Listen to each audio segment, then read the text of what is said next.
जितने भी टीचर्स ने अब इधर डेमो दिए हैं या इसके बाद जो भी टीचर्स यहाँ पर डेमो देंगे, आप उन सब के जो है वो लेक्चर्स हैं या उन सब की जो भी इधर मटेरियल्स है उसको देखेंगे, वो इन्हीं 5 टाइप्स में से बिलोंग करते होंगे। तो फर्स्ट हमारे पास है कैलकुलेशन,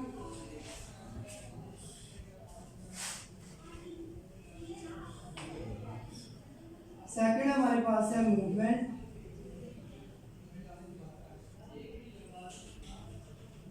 थर्ड आर्गुमेंट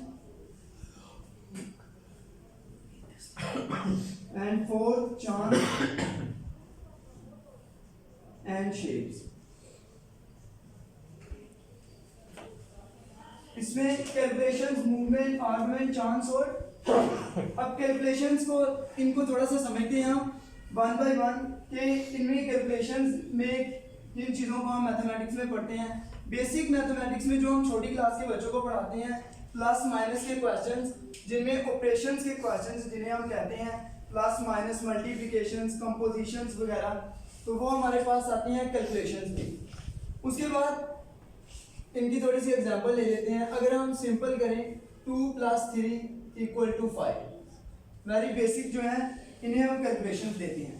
इसी कैलकुलेशंस को अगर हम एडवांस देखें तो इसमें 9th क्लास में या 10th क्लास में हमारे पास फंक्शंस हैं, तो इनको हम कैलकुलेशंस जो है वो कैलकुलेशंस में से ले सकते हैं। तो इसमें से मैं फंक्शंस को जो है एक्सप्लेन करूंगा बाद में। अभी मैं आपको ये मूवमेंट का थोड़ा सा बताऊं। मूवमेंट जो है हमारे पास मैथमेटिकली जो है ये किस तरह से है।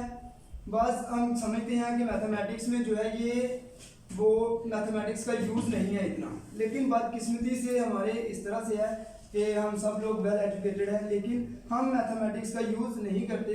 लेकिन जो बाहर मिस्त्री काम कर रहे हैं वो अपने माइंड में मैथमेटिक्स का यूज़ करते हैं। अब मैं इस रूम को देख रहा हूँ, इस रूम में जो है उसने मैथमेटिक्स का अच्छे से यूज़ नहीं किया हुआ। अब देखिए यहाँ पर टाइल्स लगाई हुई हैं, तो बाकी थोड़ा सा एरिया बच गया हुआ है हर साइड पर। या तो हो सकता है ये उसे पता है कि उसने थोड़ा सा डिज़ाइन बनाया हुआ है, या तो उससे ऐसे ही बच गया हुआ है। लेकिन अगर वो चाहता, अगर वो इस तरह से चाहता कि ये जो टाइल्स हैं उसने बॉक्स बनाए हुए हैं इसमें से कोई भी जगह ना बचती, तो उसको फिर मैथमेटिकली यूज़ करना चाहिए था। अगर वो HCF फाइंड करता इस रूम का, तो इस रूम में एग्जैक्ट टाइल्स वो लगा सकता था, जिसमें से कि थोड़ा सा भी एरिया ना बचता, उसको इक्वल जो है वो बॉक्स खरीदता, HCF निकालता इस रूम का, तो वो इक्वल बॉक्स लेकर यहाँ पर लगा सकता था।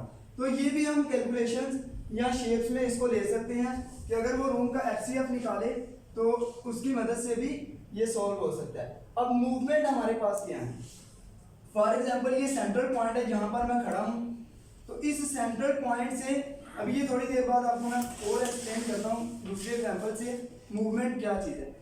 इसमें देखिए यहाँ पर अगर मैं खड़ा हूँ तो मैं वन बॉक्स इस साइड को मूव कर रहा हूँ। अब मैं अकेला मूव कर रहा हूँ तो कोई कहेगा कि अली जो है वो 1 पॉइंट राइट साइड की तरफ मूव कर गया। अब 10,000 बंदा इस साइड की तरफ मूव कर रहा है, तो कोई कहेगा 10,000 बंदा मूव कर रहा है। अब इनफाइनाइट बंदा ही मूव कर रहे हैं, देखो पता ही नहीं है कितने बंदे मूव कर रहे हैं, यानी कि अननोन जो पर्सन्स हैं वो राइट साइड की तरफ मूव कर रहे हैं।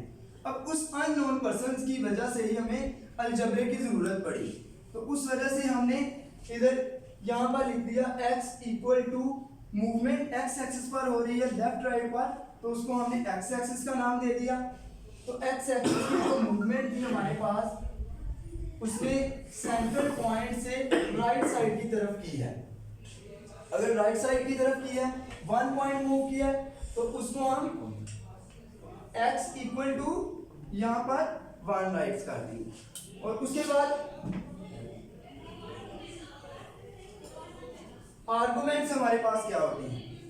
आर्गुमेंट्स में हमारे पास इस तरह से आता है कि अगर हमारे पास कोई ट्राइएंगल्स हो, थ्योरम्स में आपने देखा होगा, तो ट्राइएंगल्स में हमारे पास साइड्स, एंगल, साइड्स होती हैं, पोस्टुलेट्स होती हैं।